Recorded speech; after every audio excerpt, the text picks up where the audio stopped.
Hello friends, welcome to samayaldelight. இன்னைக்கு நம்ம வீடியோவில் பாய் வீட்டு மட்டன் பிரியாணி அதே சுவையோடு எப்படி செய்கிறதுனா பார்க்க போகிறோம். வாங்க வீடியோக்குள்ளே போகலாம். ஃபஸ்ட்டு இந்த மட்டன் பிரியாணிக்கு நான் மட்டன் எடுத்திருக்கேன். 3/4 கிலோ அளவுக்கு மட்டன் எடுத்திருக்கேன். நம்ம இன்றைக்கி அளவு பார்க்க போகிறது 1 கிலோ அரிசிக்கான அளவு தான் பார்த்துட்ருக்கோம். 1 கிலோ அரிசிக்கு 1 கிலோ நீங்கள் தாராளமாக மட்டன் எடுக்கலாம். இல்லைனால் 750 கிராம் நீங்கள் மட்டன் எடுத்துக்கோங்க, அதாவது 3/4 கிலோ. இந்த கறியை நல்லா வாஷ் பண்ணிவிட்டு ஒரு குக்கரில் சேர்த்துட்டு 1 கிளாஸ் அளவுக்கு தண்ணி சேர்த்துட்டு மூடி போட்டு 1 விசில்லேருந்து 2 விசில் வரைக்கும் வைங்க. இதுக்கப்புறம் நீங்கள் வேக வைக்கக்கூடாது, கறி குழஞ்சிரும். இப்போ இந்த கறி வேகட்டும். அதுக்கிடையில் நம்ம மசாலா என்னென்னு பார்த்துருவோம். 1 கிலோ அரிசிக்கு நான் 1/2 கிலோ சின்ன வெங்காயம் தோல் உரிச்சிட்டு எடுத்து வச்சுருக்கேன். இது கூடவே 200 கிராம் அளவுக்கு வெள்ளைப்பூண்டு, 200 கிராம் அளவுக்கு இஞ்சி எடுத்துக்கோங்க. இந்த பாய் வீட்டு மட்டன் பிரியாணிக்கு மசாலா தான் அதிகம் சேர்ப்பாங்க, அதுதான் கரெக்டான சுவை கொடுக்கும். நீங்கள் கரெக்டான அளவு எடுத்துக்கோங்க. இது கூடவே கிராம்பு, பட்டை, ஏலக்காய் எடுத்திருக்கேன். பட்டை இந்த அளவுக்கு பெருசாக இருக்குது பாருங்கள். இதில் ஒரு 10 பட்டையும் 10 ஏலக்காய், 15 கிராம்பு எடுத்திருக்கேன். இதே சேர்த்து அரைச்சிட்டு வந்துடலாம். இது எல்லாமே நம்ம அரைக்கக்கூடியது, இஞ்சி பூண்டு எல்லாமே. இப்போ ஒரு பிரியாணி வட்டையில் 100 கிராம் அளவுக்கு நெய் சேர்த்துக்கோங்க. இந்த நெய் கூடவே 200 கிராம் அளவுக்கு ரீஃபண்ட் ஆயிலோ இல்லை நல்லெண்ணெய் எதுனாலும் சேர்த்துக்கோங்க.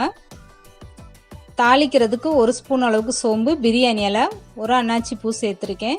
இது லேசாக பொரிஞ்சதுக்கப்புறம் 2 பெரிய வெங்காயம் சேர்த்துக்கோங்க. வெங்காயம் கொஞ்சம் சிறுசாக இருந்தால் 3 வெங்காயம் தாராளமாக சேர்த்துக்கரலாம். நல்லா நீளமாக கட் பண்ணிவிட்டு சேருங்க. வெங்காயம் நல்லா வதங்கி வரட்டும். வெங்காயம் ஓரளவுக்கு நல்லா பொன்னிறமாக வதங்கி வரட்டும், இல்லைன்னா நம்மளுக்கு பிரியாணி இனிப்பு சுவை கொடுத்துரும். இது கூடவே 3 பச்சை மிளகா சேர்த்துக்கோங்க. பச்சை மிளகாய் சேர்த்துட்டு நல்லா வதக்கி விட்டுறலாம்.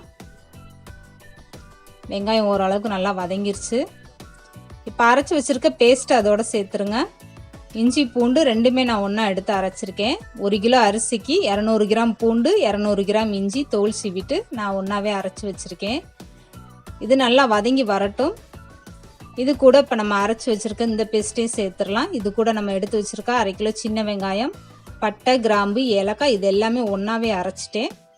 பட்டை கிராம்பு தனியாக நம்மளுக்கு பவுட்ரு பண்ண வராது, கொஞ்சமாக இருக்கிறனால அரைக்க முடியாதனால நான் வெங்காயத்தோடு ஒன்றா சேர்த்துட்டேன். இந்த மாதிரி ஒன்றாவே சேர்த்து அரைச்சி எடுத்துக்கோங்க. இந்த மசாலா நல்லா வதங்கணும். இது கூடவே இப்போ தக்காளி சேர்த்துக்கோங்க. 1 கிலோ அரிசிக்கு நான் 200 கிராம் தக்காளி எடுத்திருக்கேன். தக்காளி நல்லா பொடிசாக கட் பண்ணிவிட்டு சேர்த்துக்கோங்க. அடி பிடிக்காமல் மசாலாவை கிண்டி விடுங்க அப்பப்போ. தக்காளி மசாலாவும் நல்லா வதங்கி வந்துருச்சு. இப்போ இது கூட நம்ம எடுத்து வச்சுருக்க கொத்தமல்லி, புதினாவும் சேர்த்துடலாம். கொத்தமல்லி கம்மியாகவும் புதினா அதிகமாகவும் சேர்த்துக்கோங்க. பிரியாணிக்கு அதுதான் நல்லா டேஸ்ட்டு கொடுக்கும். மசாலா நல்லா வதங்கிருச்சுன்னா நம்மளுக்கு எண்ணெய் தனியாக மசாலா தனியாக பிரிஞ்சு வந்துடும். அந்தளவுக்கு நல்லா வதக்கணும். இப்போ இந்த தக்காளி வதங்கினதுக்கப்புறம் 2 ஸ்பூன் அளவுக்கு தனி மிளகாய் தூள், 3 ஸ்பூன் அளவுக்கு மல்லித்தூள் சேர்த்துட்டு நல்லா வதக்கி விடுங்க. நான் சேர்த்துருக்கிறது 2 ஸ்பூன் அளவுக்கு சேர்த்துருக்கேன் 1 கிலோ அரிசிக்கு. நீங்கள் உங்கள் உரப்புக்கு ஏற்ற மாதிரி காரத்தை கூடவோ இல்லை கம்மியாகவோ சேர்த்துக்கரலாம்.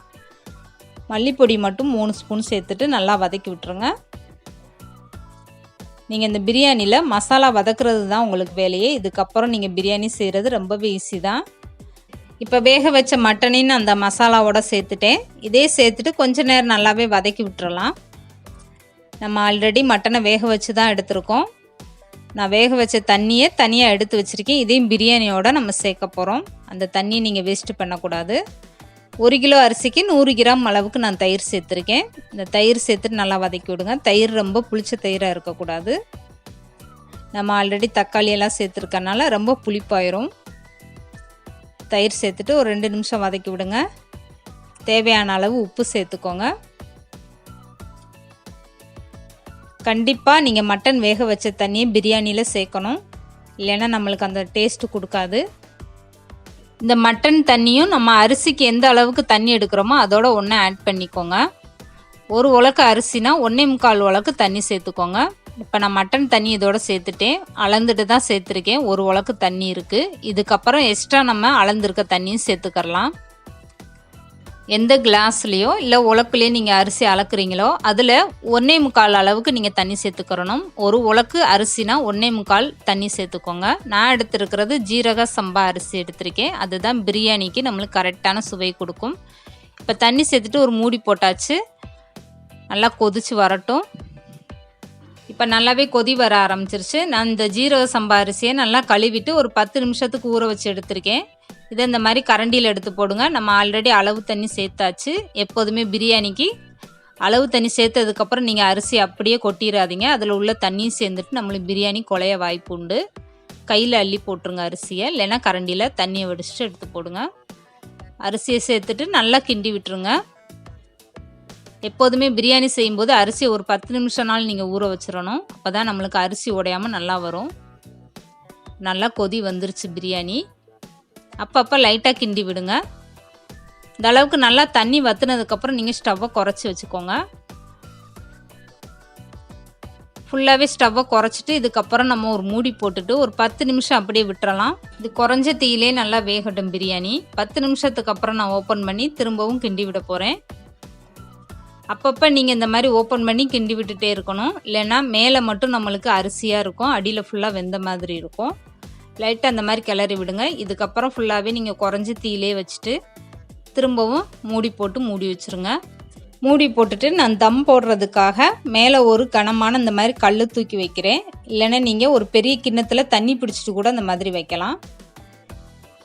10 நிமிஷத்துக்கு அப்புறம் நான் திரும்ப ஓப்பன் பண்ணி பார்க்குறேன் பாருங்கள். ரொம்பவே சூப்பராக நல்லா தண்ணியெல்லாம் வத்திருச்சு நம்மளுக்கு.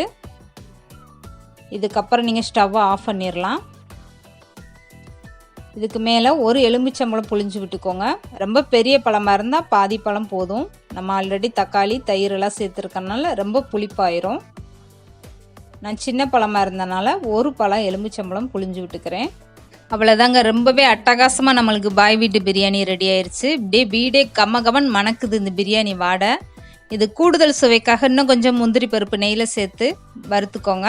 அதையும் அதோட ஆட் பண்ணிவிட்டு மேலே ஒரு மூடியை போட்டுட்டு அதே மாதிரி வெயிட்டுக்காக ஒரு கல்லை தூக்கி வச்சுட்டு 10லேருந்து 15 நிமிஷம் கழித்து நீங்கள் ஓப்பன் பண்ணி பார்த்தீங்கன்னா கம்ம கம்மன் நம்ம தெருவே மணக்கிற அளவுக்கு ரொம்பவே சூப்பராக மட்டன் பிரியாணி, பாய் வீட்டு மட்டன் பிரியாணி நம்மளுக்கு ரெடியாக இருக்கும். இந்த வீடியோ பிடிச்சிருந்தா லைக் பண்ணுங்கள், ஷேர் பண்ணுங்கள், மறக்காமல் சமையல் டெய்லி சேனலை சப்ஸ்கிரைப் பண்ணுங்கள்.